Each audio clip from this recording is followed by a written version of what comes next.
नमस्कार, बुलेटिन में आपका स्वागत है। आपके साथ मैं हूं जीनत सिद्दीकी। सबसे पहले बात करेंगे स्कूलों की, क्योंकि आज से स्कूल खुल रहे हैं। उत्तराखंड की बात करेंगे। 6ठी से 8वीं तक के स्कूल आज से खुल गए हैं। सभी सरकारी और निजी स्कूल जो हैं कोविड गाइडलाइंस के तहत खोले गए हैं। बच्चों के अभिभावकों की मंजूरी के बिना किसी भी बच्चे को स्कूल में नहीं आने दिया जाएगा। सभी बच्चों के लिए मास्क पहनना जरूरी। यानी कि दो चीजें समझिए, एक जो कोविड के बेसिक नॉर्म्स हैं वो फॉलो करने होंगे, दूसरा एनओसी यानी कि नॉन ऑब्जेक्शन सर्टिफिकेट, पेरेंट्स की इजाजत, एनओसी के साथ ही बच्चे स्कूल आ सकते हैं कि उन्हें कोई ऑब्जेक्शन नहीं है। तो ये दो चीजें महत्वपूर्ण, और स्कूल खुल गए हैं। बच्चे देखिए, कोविड का खतरा है एक चीज, उसके लिए आप नॉर्म्स फॉलो कीजिए, लेकिन साइकोलॉजिकली बच्चों के लिए कितनी बड़ी राहत है। बच्चे कब से घरों में कैद थे, एक तरह से उनका जो सर्कल होता है, उनके जो दोस्त होते हैं, उठना बैठना सब बंद था। देहरादून में पहले ही दिन क्लास में स्ट्रेंथ की बात करें तो कहीं एक भी स्टूडेंट नजर नहीं आ रहा, तो कहीं 2 से 7 स्टूडेंट्स क्लास में पहुंचे हैं। ऐसे में कोविड के संक्रमण को देखते हुए पेरेंट्स अभी बच्चों को भेजने के मूड में फिलहाल ऐसा लग रहा है कि नहीं है।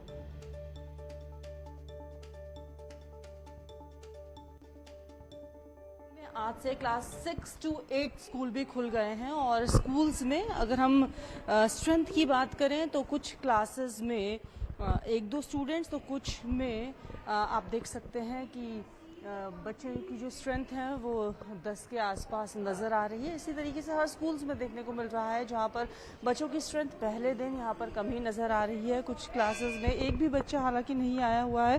कोविड का खतरा अभी ख़त्म नहीं हुआ है, और पेरेंट्स में इस बात को लेकर कहा जा सकता है कि अब भी डर यहाँ पर कहीं ना कहीं है, क्योंकि कुछ क्लासेस में सिर्फ एक बच्चा ही यहाँ पर नज़र आ रहा है। तो अगर हम बात करें क्लास 8 की, तो यहाँ पर आप देख सकते हैं कि क्या स्ट्रेंथ बच्चों की नज़र आ रही है। अब फर्स्ट डे पेरेंट्स ने बच्चों को स्कूल भेजने में यहाँ पर कह सकते हैं कि ज़्यादा इंटरेस्ट नहीं दिखाया है, क्योंकि अभी पड़ोसी राज्यों की अगर हम बात करें तो वहाँ पर कोविड का संक्रमण बढ़ता हुआ नजर आ रहा है। कई बच्चे संक्रमित वहाँ पर हो गए हैं। कैमरा पर्सन राकेश रावत के साथ भारती सकलानी, न्यूज़ 18 देहरादून। हरिद्वार की बात करें, कक्षा 6ठी से 8वीं तक के लिए आज प्रदेश भर में स्कूल खोल दिए गए हैं। हरिद्वार के स्कूलों में भी 6ठी से 8वीं तक की कक्षाएं चलती हुई नजर आई। हालांकि पहले दिन बच्चों की संख्या कम थी। स्कूल प्रबंधन की ओर से बच्चों के सैनिटाइजेशन और मास्क का खास तौर से ख्याल रखा जा रहा है। 2 अगस्त की बात करें तो 9वीं से 12वीं तक की कक्षाओं के लिए स्कूल खोले गए थे। फिलहाल 6ठी से 12वीं तक की कक्षाओं में 50% छात्रों की उपस्थिति के साथ पढ़ाई हो रही है। उम्मीद है कि जल्द ही छोटे बच्चों के स्कूल भी खोल दिए जाएंगे। बच्चों में काफ़ी उत्साह रहा है, पेरेंट्स में भी उत्साह रहा है, बशर्ते उसमें प्रावधान यही है कि जो कोविड की शासन की गाइडलाइन है उसका पालन करना अनिवार्य है। जैसे आज हम लोगों ने कल जब इंडिपेंडेंस डे का प्रोग्राम हो गया, उसके बाद पूरी बिल्डिंग को जो है सैनिटाइज कराया। प्रदेश में चरणबद्ध तरीके से बच्चों के स्कूल खोले जा रहे हैं। 2 अगस्त को 9 से 12 तक के कक्षाओं के स्कूल खोले जाने के बाद आज सरकार की ओर से 6 to 8 क्लास तक के लिए स्कूल खोल दिए गए हैं। हम इस वक्त हरिद्वार के सरस्वती विद्या मंदिर स्कूल में मौजूद हैं, और यहाँ पर हम इस वक्त कक्षा 6 में मौजूद हैं, और देख सकते हैं कि बच्चों की जो कक्षा हैं वो सुचारू रूप से यहाँ पर चल रही हैं। काफ़ी समय बाद, महीनों के बाद यहाँ छोटे बच्चे जो हैं वो आज कक्षा में आए हैं, और यहाँ पर पढ़ाई चल रही है। कुछ बच्चों से भी हम बात करने की कोशिश करेंगे। बाबू, क्या नाम है आपका? तेजस कश्यप। आप काफ़ी दिनों बाद, महीनों बाद आज स्कूल आए हैं, कैसा लग रहा है? बढ़िया लग रहा है। घर में पढ़ाई होती थी, ऑनलाइन किस तरह से होती थी? ऑनलाइन क्लास होती थी, बढ़िया। उतना अच्छा नहीं हो पाती थी जितना स्कूल में आके होती है। यस। और कुछ बच्चों से बात करने की कोशिश करेंगे। ऑनलाइन क्लास में और स्कूल में आज आए हैं काफ़ी दिन बाद, कितना अंतर नज़र आ रहा है? ऑनलाइन क्लास में हमें ठीक से ज़्यादा समझ में नहीं आता था, लेकिन फेस टू फेस हमें बिल्कुल सही समझ में आ रहा है। कितने दिनों बाद आज आए हैं? घर में मन लग रहा था या स्कूल में आके अच्छा लग रहा है? स्कूल में आके अच्छा लग रहा है। तो काफ़ी लंबे समय से जब से स्कूल बंद किए गए थे तो ऑनलाइन क्लासेस ज़रूर स्कूल की ओर से चलाई जा रही थी, लेकिन उतना अच्छे ढंग से ऑनलाइन में पढ़ाई नहीं हो पा रही थी। तो आज बच्चे स्कूलों में आए हैं, उनको आकर काफ़ी अच्छा लग रहा है, और उम्मीद है कि पढ़ाई अब पहले की तुलना में बेहतर हो सकेगी। और जिस तरह से कोरोना के मामले जिस तरह से घट रहे हैं, उम्मीद जताई जा सकती है कि आने वाले समय में और जो छोटे बच्चे हैं, कक्षा 5 तक के बच्चे हैं, उनके लिए भी स्कूल खोल दिए जाएंगे। न्यूज़ 18 पुलकित शुक्ला, हरिद्वार। सीएम धामी आज चंपावत के दौरे पर हैं, जहां पर वो देवीधुरा में डिग्री कॉलेज का उद्घाटन करेंगे। साथ ही जनमिलन कार्यक्रम में जनता से संवाद करेंगे। देहरादून में चंपावत रवाना होने से पहले सीएम ने न्यूज 18 से बात करते हुए बताया है कि जनता की समस्याएं सुनेंगे और उनका मौके पर ही निस्तारण किया जाएगा। सीएम के चंपावत दौरे पर मंत्री धन सिंह रावत और संगठन मंत्री अजय कुमार भी उनके साथ रहेंगे। वहाँ पर अभी हमारे वहाँ महाविद्यालय का आज शिलान्यास होना है, उसी के लिए जा रहे हैं। और उसके अलावा हमारा जनमिलन है और जनता से संवाद करेंगे। साथ ही वहाँ जो समस्याएं होंगी, जो वहाँ पर उनका जिनका समाधान हो सकता है वहीं पर करेंगे। और इस प्रकार से हम लोगों ने क्रम बनाया हुआ है पूरे प्रदेश के अंदर जाने का। पूर्व प्रधानमंत्री अटल बिहारी वाजपेयी की पुण्यतिथि पर सीएम पुष्कर धामी ने ट्वीट कर उन्हें श्रद्धांजलि दी। कहा, परहित अर्पित अपना तन मन जीवन को शत शत आहुति में जलना होगा, गलना होगा, कदम मिलाकर चलना होगा। पूर्व प्रधानमंत्री, महान जननेता, ओजस्वी वक्ता, कवि एवं भारत रत्न श्री अटल बिहारी वाजपेयी जी की पुण्यतिथि पर विनम्र श्रद्धांजलि।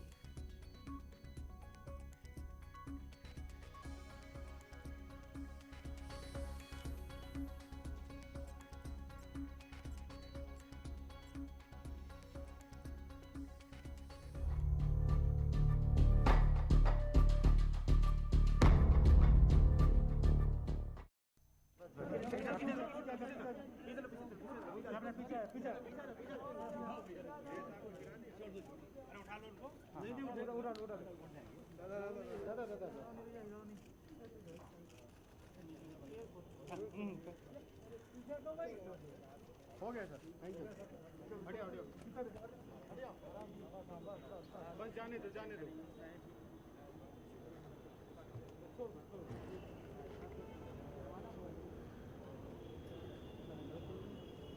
तो आप मुख्यमंत्री योगी आदित्यनाथ को देख रहे हैं, क्योंकि आज पुण्यतिथि है स्वर्गीय श्री अटल बिहारी वाजपेयी जी की तीसरी पुण्यतिथि। 2018 में उन्होंने अंतिम सांसें ली थी, जिसका हम जिक्र कर रहे थे। सुबह भी आपने तस्वीरें देखी, मुख्यमंत्री योगी आदित्यनाथ जो है वो उन्हें याद करते हुए आपने देखा एक शोक सभा।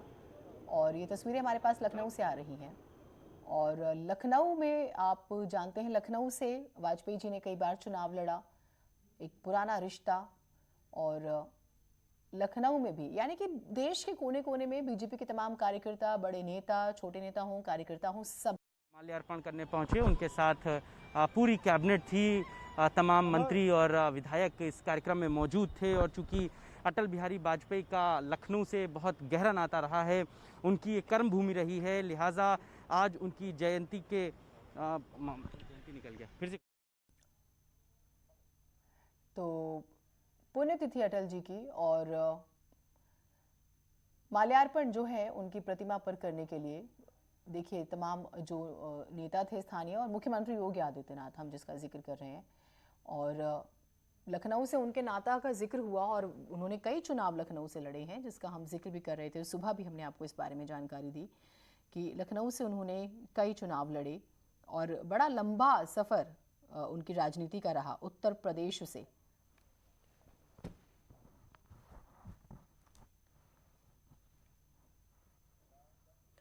खबर देहरादून से है, बीजेपी की हम बात करेंगे। जन आशीर्वाद यात्रा है आज से, और अजय भट्ट के स्वागत में उनका स्वागत भी हो रहा है। जन आशीर्वाद यात्रा केंद्र में मंत्री बनने के बाद पहला दौरा है। रामपुर तिराहे से शुरू होगी ये यात्रा, जगह जगह स्वागत कार्यक्रम भी है।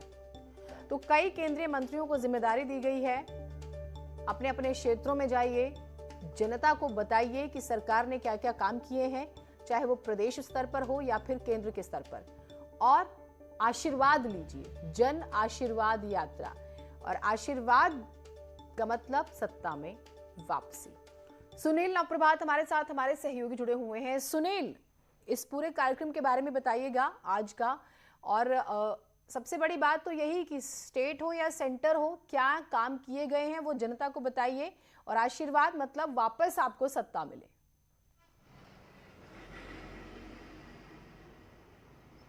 बिल्कुल जीनत, रामपुर तिराहा का जो चौराहा है वहाँ से ये यात्रा शुरू होगी। वहाँ पर बीजेपी के प्रदेश अध्यक्ष मदन कौशिक पहुँच चुके हैं। इसके अलावा बीजेपी के जो आला नेता है वो वहाँ पर पहुँच चुके हैं। केंद्रीय राज्य मंत्री अजय भट्ट पहली बार मंत्री बनने के बाद उत्तराखंड में आ रहे होंगे, तो इसीलिए जगह जगह जो जन आशीर्वाद यात्रा का नाम दिया गया है वो रामपुर तिराहा के बाद रुड़की, मंगलोर तमाम स्थानों पर होते हुए ये डाटकाली मंदिर से देहरादून में प्रवेश करेगी। और उसके बाद देहरादून में भी जो अलग अलग विधानसभाएं हैं, राजपुर रोड विधानसभा, कैंट विधानसभा, धर्मपुर विधानसभा, यहाँ पर भव्य स्वागत की तैयारी की गई है। और आप देख रहे होंगे जीनत कि पूरे देहरादून शहर को जन आशीर्वाद यात्रा के पोस्टरों से पाट दिया गया है। एक तरह से पूरी कोशिश है चुनावी माहौल बनाने की। 3 दिन तक ये यात्रा चलेगी। उत्तराखंड के 4 जिलों से होकर ये यात्रा जाएगी। आज देहरादून में प्रदेश कार्यालय में ये यात्रा पहुंचेगी शाम 7 बजे के आसपास, जिसमें मुख्यमंत्री भी शरीक होंगे। इसके बाद कल ये यात्रा हरिद्वार जाएगी। हरिद्वार ग्रामीण क्षेत्र में जगह जगह करीब कुल मिलाकर 3 दिनों की इस यात्रा में 45 जगह पर स्वागत का कार्यक्रम रखा गया है। 17 अगस्त को ये यात्रा काशीपुर होते हुए उधम सिंह नगर पहुंचेगी और 18 अगस्त को जो अजय भट्ट की जो कॉन्स्टिट्यूंसी है, जो उनका पार्लियामेंट्री क्षेत्र है नैनीताल, वहाँ पर पहुँचेगी। हल्द्वानी में यात्रा का समापन होगा। इस बीच ये कोशिश की गई है कि बीजेपी के तमाम मंत्री, विधायक और जो पदाधिकारी हैं संगठन के, वो इस यात्रा में हों और अधिक से अधिक गैदरिंग की जाए, ताकि लोगों तक एक मैसेज पहुँच सके कि केंद्र सरकार क्या कुछ योजनाएं उत्तराखंड के लिए कर रही है, क्या कुछ किस दिशा में देश को ले जा रही है, और खासकर उत्तराखंड में जो विधानसभा चुनाव है उसका एक माहौल तैयार करने की ये कोशिश है। जी ठीक, बहुत शुक्रिया आपका तमाम जानकारियों के लिए। देहरादून से बड़ी खबर आ रही है। केदारनाथ के कामों की समीक्षा प्रधानमंत्री मोदी करेंगे शाम 4:30 बजे। कल जो जानकारी आ रही है वीडियो कॉन्फ्रेंसिंग के जरिए सीएम धामी मौजूद रहेंगे, मुख्य सचिव भी साथ में रहेंगे। केदारनाथ के कामों की समीक्षा की जाएगी, क्योंकि केदारनाथ पुनर्निर्माण का जो कार्य है ये प्रधानमंत्री नरेंद्र मोदी का ड्रीम प्रोजेक्ट है। दीपांकर हमारे साथ जुड़े हुए हैं। दीपांकर, जब हम मुख्यमंत्री को कमान दी गई थी तो उसमें एक महत्वपूर्ण काम केदारनाथ का पुनर्निर्माण भी था, और अब ये समीक्षा हो रही है, यानी कि काफी गंभीरता से काम हो रहा है। केदारनाथ को लेकर खुद प्रधानमंत्री लगातार गंभीर बने हुए हैं और केदारनाथ को लेकर प्रधानमंत्री का लगातार कंसर्न रहा है। तो कल प्रधानमंत्री शाम 4:30 बजे वीडियो कॉन्फ्रेंसिंग करने वाले हैं। इस कॉन्फ्रेंस में मुख्यमंत्री पुष्कर धामी और जो मुख्य सचिव एस.एस. संधू दोनों लोग मौजूद रहेंगे। मुख्य सचिव इस तैयारियों में लगे हैं कि कल प्रधानमंत्री के सामने जो प्रेजेंटेशन होगी उनमें क्या वो पूछ सकते हैं पुनर्निर्माण के कार्यों को लेकर, खासकर सेकंड फेज के जो वर्क शुरू होने उसको लेके। और मुख्यमंत्री ने 2 बार कोशिश भी की थी केदारनाथ जाने की, लेकिन मौसम की वजह से नहीं जा पाए थे। फिर उन्होंने ड्रोन के जरिए पूरी वहां की स्थितियां देखी थी, क्या काम वहां पर हुआ है। और जिन्हें सबसे खास बात यह कि आने वाले अक्टूबर के महीने के आसपास तैयारी है वहां पर लोकार्पण और शिलान्यास के नए प्रोजेक्ट्स की। कुछ लोकार्पण होने, कुछ शिलान्यास होने, और माना यह जा रहा है कि प्रधानमंत्री नरेंद्र मोदी उस दौरान केदारनाथ आ सकते हैं। तो ऐसे में पूरी जो एक सबकी हर तरफ से जो नजरें हैं वो केदारनाथ पर हैं और कल खुद प्रधानमंत्री इसकी समीक्षा करने वाले हैं। जीनत, ठीक, बहुत शुक्रिया आपका तमाम जानकारियों के लिए। उधर नेता विपक्ष प्रीतम सिंह आज दिल्ली दौरे पर हैं। दिल्ली जाने से पहले उन्होंने बताया है कि नेता विपक्ष बनने के बाद वो पहली बार दिल्ली जा रहे हैं। राष्ट्रीय नेतृत्व से मुलाकात करेंगे। उन्होंने कहा कि जो भी नेता मिलेंगे उनसे मुलाकात करेंगे वो। नेता प्रतिपक्ष बनने के बाद मैं अपने राष्ट्रीय नेतृत्व से जो है मुलाकात नहीं कर पाया, इसलिए मैं दिल्ली जा रहा हूँ। सबसे मुलाकात करने के बाद 1-2 दिन में वापस आ जाऊँगा। किन नेताओं से मुलाकात करके आएंगे? देखिए, अब जो मिल जाएंगे, जिन से अपॉइंटमेंट मिलेगा उनसे मिलकर के वापस आ जाएंगे। देहरादून में सहायक समीक्षा अधिकारी महेंद्र बिष्ट संदिग्ध हालत में अपने आवास पर मृत पाए गए हैं। सूचना पर मौके पर पहुंची पुलिस और घर का दरवाजा तोड़कर वो अंदर जाती है। शव बरामद किया गया। फिलहाल सुसाइड की आशंका जताई जा रही है। पुलिस हर पहलू पर जांच कर रही है।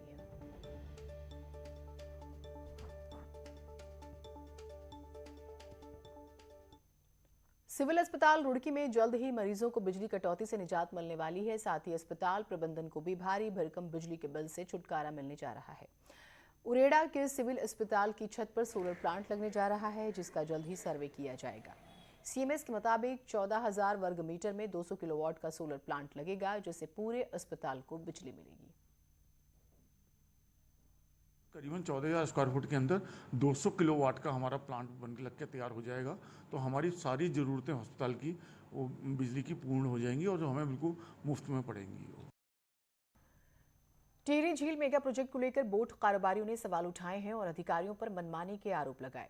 टिहरी झील मेगा प्रोजेक्ट के तहत झील और आसपास के इलाकों में पर्यटन गतिविधियां बढ़ाने और पर्यटकों के लिए सुविधाओं का विस्तार करना है, लेकिन बोट व्यापारियों का कहना है कि पहले से मौजूद बोटिंग पॉइंट्स पर सुविधाओं की कमी है, वहां पर सुविधाएं बढ़ाने की ज्यादा जरूरत है। एक बोटिंग पॉइंट यहाँ पे टिहरी झील विशेष प्राधिकरण से संभले नहीं जा रहा है और ना उसमें कोई सुविधा है, ना उसमें शौचालय है, ना उसमें बाथरूम है, ना ही उसमें कोई चेंजिंग रूम है, ना पर्यटकों के बैठने के लिए कोई स्थान है। और आसपास की आप देखेंगे तो मूलभूत समस्याओं से अभी तक पेयजल पीने तक का पानी वहाँ पे उपलब्ध नहीं है और 1200 करोड़ रुपए खर्च करने की बात की जा रही है। उधर सावन के चौथे सोमवार पर शिवालयों में श्रद्धालुओं की भीड़ उमड़ रही है। हरिद्वार के दक्षेश्वर महादेव मंदिर में सुबह से ही शिव भक्तों का तांता लगा हुआ है। शिव भक्त मंदिरों में दर्शन करके भगवान शिव को दूध, गंगाजल, बेलपत्र आदि चढ़ाकर भगवान की आराधना कर रहे हैं। दक्षेश्वर महादेव मंदिर धर्मनगरी हरिद्वार का एक पौराणिक मंदिर है। कहा जाता है कि भगवान शिव सावन के पूरे महीने दक्षेश्वर मंदिर में विराजते हैं, भक्तों की मनोकामना पूरी करते हैं।